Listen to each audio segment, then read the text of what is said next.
Hey Candace, Yeah. what time is it? Lunchtime!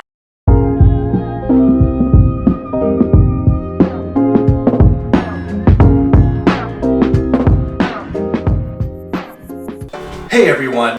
Hey everyone! Hey everyone! Hey everyone! It's your favorite Tay. What? Just kidding. Hey everyone, I am no. Hey everyone, what were we? What were we? Okay, still rolling. Hey everyone, today what we're going to be doing is cooking through our pantry. We're just going to go through some of the staples that we always carry in our fridge or our sauce storage, and what we're going to be doing is creating something that's really easy, delicious, and healthy.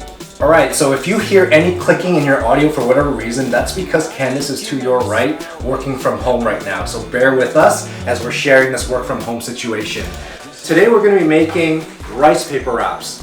We're going to be cooking from our pantry, so that just means that we're cooking through whatever we have at home. And right now we so happen to have these Vietnamese rice paper wraps. You can find them at any grocery store in the world or international section. We're going to be cooking our main protein, which is chicken thighs, and it's been marinating in some garlic recently.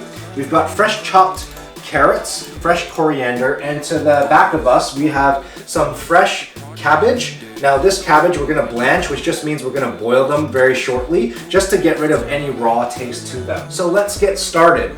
Alright, so here are the ingredients we're working with today, just as the pan is heating up on the induction stovetop. Here you can see the sauces that we normally have stored in our fridge. So we're going to be mainly using salt and pepper. We're going to be using a bit of oyster sauce, sesame oil, and some soy sauce. Now the peanut butter is what we're going to be using for our peanut sauce for dipping.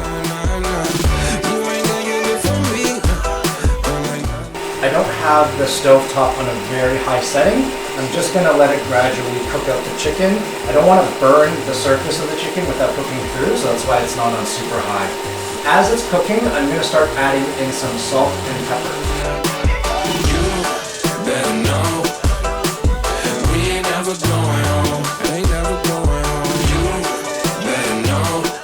Alright, so earlier I realized that I can't season and cook and film at the same time, so I've pre-splattered some oyster sauce so you know how much I'm doing, and then I've added a little bit of lemongrass paste, some sesame oil, and some soy sauce.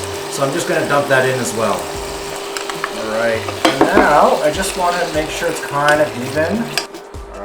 I probably got to turn this up a little bit because it was probably a bit too low. I'm not used to cooking on induction. Normally it's on regular stovetop. You can see it's starting to brown on the other side already, so that's okay.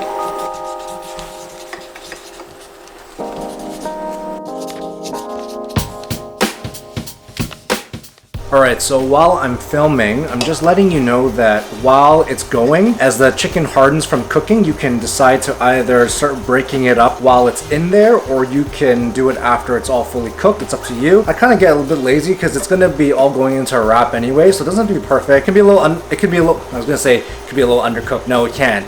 But it can be definitely a little overcooked. It's chicken thigh, it'll be very forgiving, so you're totally fine. I don't want to hear about you and Mr. Perfect and the way he rubs your feet without you asking. Was I asking? I don't want to know how he kisses you right, or the way he holds you up against the wall like Starry Night, or yeah, oh my God, he really wants to marry me. He knows how to cook and he's taking me to Italy. Alright, so let's really quickly talk about the sauce. So with the sauce, what you've got is a bit of sesame oil, a bit of oyster sauce. You can add in some honey or some hoisin sauce if you want some sweetness, but I find that the peanut butter itself is already quite sweet.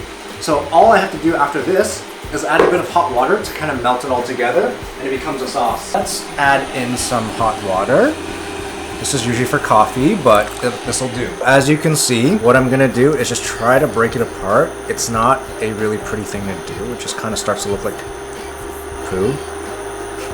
So it starts looking a little weird and powdery. That's pretty normal. Keep at it, don't give up, and eventually you get a relatively thick sauce. I probably added a bit too much water, but what you can do is if you add too much water in, you can just add a bit more peanut butter and it thickens it up. So I'm just gonna plop that in there, and as you can see, that really starts to thicken everything up. That's perfect. Now this is ready to be blanched. All that means is this cabbage just needs to be softened up a little bit, so we're gonna boil it really quickly. So when you blanch the cabbage, you don't want to leave it in there too long or else it gets really soggy. All right, these are really cool wraps. So with rice wraps, what you need is a bowl of warm water, and all you need to do is kind of soak it all around. We don't have a bigger plate or bowl, so this is what we make with. Once it's been wetted, just get the excess water off, plop it onto a clean plate.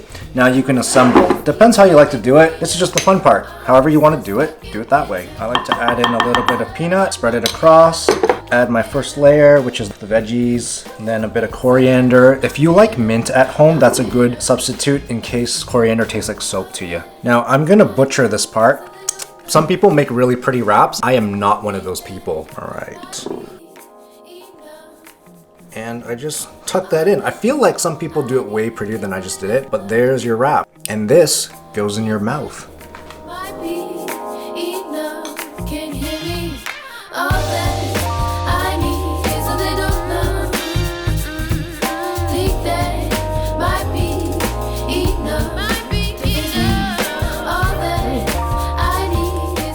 Alright, so that's a wrap. Thank you so much for tuning in. If there's anything that I missed or you're not sure about, feel free to let me know and I'll try to get on it because I probably forgot something. This is the first time I've ever filmed a food type of tutorial, so thank you so much again, and we'll see you next time. Bye! Bye. Alright, I'm talking to my mouth full, so thank you so much for joining us. It's lunchtime, actually now.